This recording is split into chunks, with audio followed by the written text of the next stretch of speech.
देश दुनिया की तमाम खबरों के साथ एक बार फिर हाजिर है ब्रह्मा कुमारीज के सदस्यों के लिए खुशखबरी। यदि आप ब्रह्मा कुमारीज परिवार से जुड़े हैं तो आपके लिए अच्छी खबर है। आध्यात्मिक उन्नति तथा आपकी विशेषताओं को मंच पर लाने का सुनहरा अवसर है, जिसका उपयोग ईश्वरीय सेवार्थ किया जा सकता है। संस्था के स्पार्क प्रभाग द्वारा प्रतियोगिता का आयोजन हो रहा है, जिस प्रतियोगिता में कुल 16 श्रेणियां हैं। 15 अगस्त से 15 अक्टूबर 2024 तक चलने वाले इस प्रतियोगिता में विजेताओं को सम्मानित भी किया जाएगा।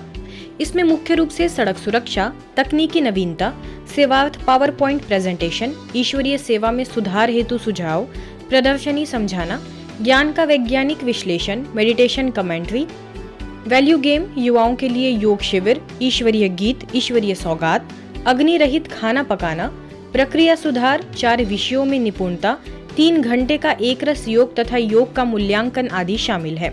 यदि इसमें शामिल होना चाहते हैं तो हिंदी या अंग्रेजी भाषा में इसके बारे में लिखकर prabhuratna.com पर लॉगिन कर उसमें सबमिट करें या prabhuratna24@gmail.com पर भेज दें।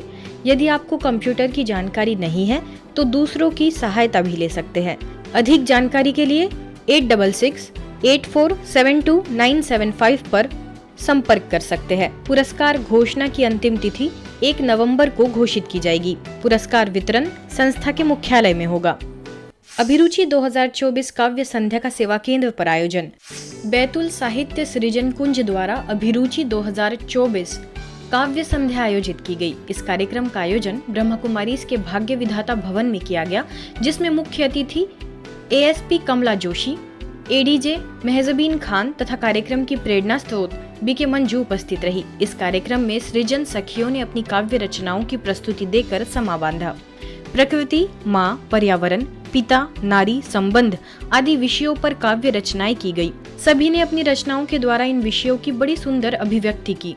कार्यक्रम की संयोजक मीरा एंथनी, उपाध्यक्ष विद्या निर्गुरकर, अध्यक्ष अरुणा पाटनकर, कोषाध्यक्ष प्रतिभा देशपांडे सहित सभी का BK सदस्यों द्वारा सम्मान किया गया। छतरपुर में हुए 12 ज्योतिर्लिंग के दर्शन।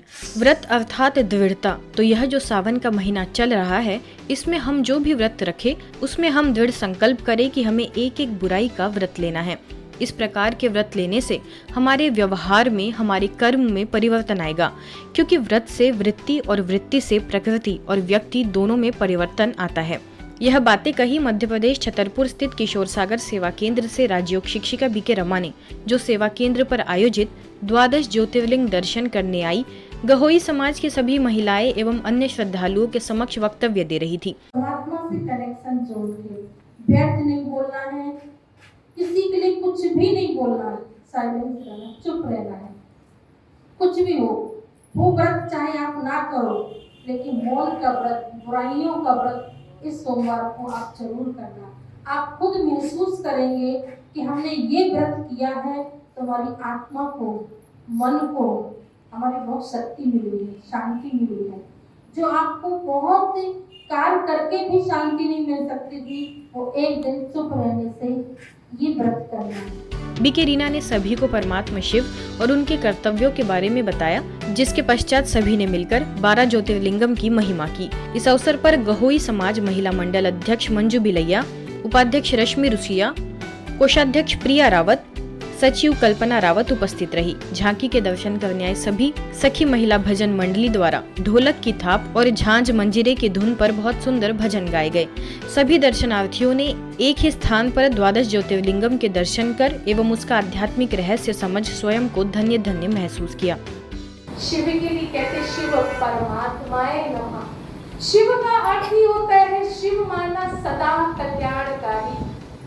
सदा कल्याणकारी है, सदा कल्याण करने वाला है, वो है शिव परमपिता परमात्मा। और सर्वधर्म की आत्माओं ने परमात्मा को शिव ज्योति के रूप में, प्रकाश के रूप में याद किया। इसलिए देखो माताओं बहनों, जब भी हम कोई पूजा अर्चना करते हैं, बिना दीपक जलाए हमारी कोई भी पूजा अर्चना या कोई भी शुभ कार्य संपन्न नहीं होता। दिव्यांगजन सशक्तिकरण विभाग उत्तर प्रदेश एवं ब्रह्मा कुमारीज के संयुक्त तत्वाधान में दिव्यांगजन समानता संरक्षण एवं सशक्तिकरण अभियान का शुभारंभ आगरा ईदगाह स्थित ब्रह्मा कुमारीज के प्रभु मिलन परिसर में किया गया। उद्घाटन सत्र में कैबिनेट मंत्री उच्च शिक्षा विज्ञान प्रौद्योगिकी इलेक्ट्रॉनिक्स एवं सूचना प्रौद्योगिकी योगेंद्र उपाध्याय जी ने कहा कि यह एक दिव्य कार्यक्रम है जिसमें दिव्यांगजन समता की बात कही गई है। जहां ममता होती है वहां समता स्वयं आ जाती है। ब्रह्मा कुमारीज का कार्य प्रशंसनीय तो है ही लेकिन अनुकरणीय भी है। और आपका ये अभियान जो आपने हमारी संस्था ने लिया है, ये निसंदेह प्रशंसनीय है, अनुकरणीय भी है। प्रशंसा तो सबकी की जा सकती है, लेकिन अनुकरणीय भी होना चाहिए। हर कर्म और आपका ये कर्म अनुकरणीय है। मैं आपकी पूरी पूरी इस कार्य की प्रशंसा करता हूँ और आप सब उसको सशक्तिकरण की ओर ले जा रहे हैं, समानता की ओर ले जा रहे हैं। समता से समानता होगी, समता जहां होगी ममता स्वयं होगी। जिन धर्मों में या पंथों में या संगठनों में समता शब्द का समावेश नहीं है, वहां कहीं ना कहीं ममता नहीं। मुख्यालय से दिव्यांगजन विभाग के बीके सूर्यमणि ने कहा कि दिव्यांगजन परमात्मा के अधिक निकट होते हैं, इनकी थर्ड आई खुली होती है। आगे बताया कि ब्रह्मा कुमारीज का यह अभियान दिव्यांगजनों के प्रति समानता का व्यवहार, संरक्षण और सशक्तिकरण करने का है। स्थानीय प्रभारी बीके अश्विना समेत अन्य महानुभावों की उपस्थिति में शिव ध्वज दिखाकर दिव्यांग सेवा की मोबाइल वैन को रवाना किया गया, जो अलग अलग स्थानों पर जाकर दिव्यांगों में जागरूकता लाएगी। अभियान द्वारा टीचर्स, संकेत, सुरकुटी, हर्षित आदि संस्थाओं में कार्यक्रम होंगे, जिसमें बीके सरिता, बीके मधु, बीके गीता, बीके मंजरी, बीके राज का विशेष सहयोग रहेगा। झारखंड रांची के स्थानीय सेवा केंद्र हरमू रोड में यज्ञ की प्रथम समन्वयक दीदी मनमोहिनी जी का स्मृति दिवस मनाया गया। इस अवसर पर मीठी दीदी जी के प्रति श्रद्धांजलि दी गई। अवसर पर स्थानीय प्रभारी बीके निर्मला, नाबार्ड के डीजीएम सुभाष चंद्र गर्ग, शैलजा फाउंडेशन की अध्यक्षा पूनम गर्ग, ह्युंडई मोटर्स के अमरजीत तथा राज्योग केंद्र की इंचार्ज अर्चना ने श्रद्धा सुमन अर्पित किए। बीके निर्मला ने अपने उद्गार अभिव्यक्त करते हुए कहा कि मनमोहिनी दीदी जी का लौकिक जन्म हैदराबाद के जाने माने धनाढ़ परिवार में हुआ था। दीदी जी का लौकिक नाम गोपी था। बाल्यकाल से ही सत्संग में रुचि एवं गीता ज्ञान में विशेष प्रेम था। जिस सच्चे गीता ज्ञानदाता की उन्हें खोज थी वह उन्हें मिल गया। दीदी जी की मान्यता थी कि यदि विशेष आत्मा बनना है तो सबकी विशेषता देखो। दीदी जी की विशेषताओं का अनुसरण करना ही उन्हें सच्ची श्रद्धांजलि देना है। और जो चीज होनी होती है वो मुख से निकलती रहती है।